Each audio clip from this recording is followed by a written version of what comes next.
not so rich that $180,000 wouldn't be a huge expense.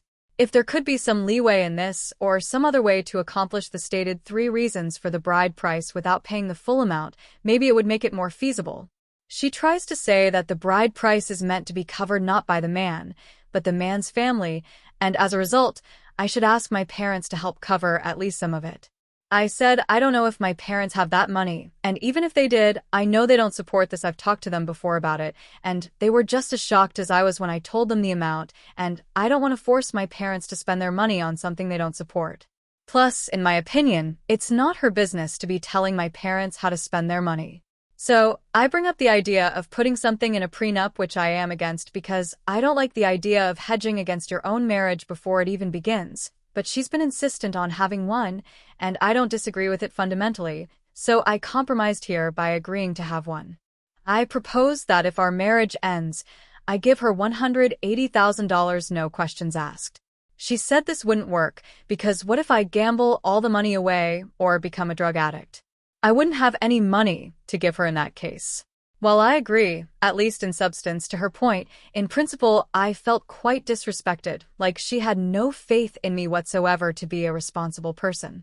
So that idea wouldn't work. Eventually, we get to a point where we figure out what my net worth immediately upon graduating my PhD would be, which we estimated to be around $100,000. She then said that maybe she could get the price from her parents down to somewhere around there, and then we could get married right after I graduate. I said that I would still need to work for a while before being able to spend that money, since I don't feel comfortable spending my entire net worth on this and starting over with my savings. She took great offense to this and starting saying things like I'd spend $100,000 to have you forever, but you wouldn't do it for me. I bet if I asked all my friends if they would spend $100,000 to have the person they loved forever, or keep the $100,000 but lose the person they loved forever, they would choose the person every time, but you would choose the $100,000. You love money more than me, and you're hopeless if you think like this. No girl would be okay with you saying that you'd choose $100,000 over them.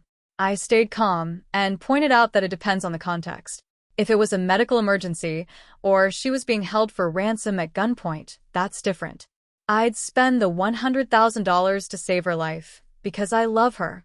But to spend my entire net worth to write a blank check of that size to her family for a tradition I disagree with is different for what I believe are quite obvious reasons. Being willing to spend $100,000 doesn't quantify how much you love someone, in my opinion. If anything, if my partner was willing to spend their entire net worth, literally burn it all, in her words, I would question their ability to be responsible with their money. She said a bunch of things that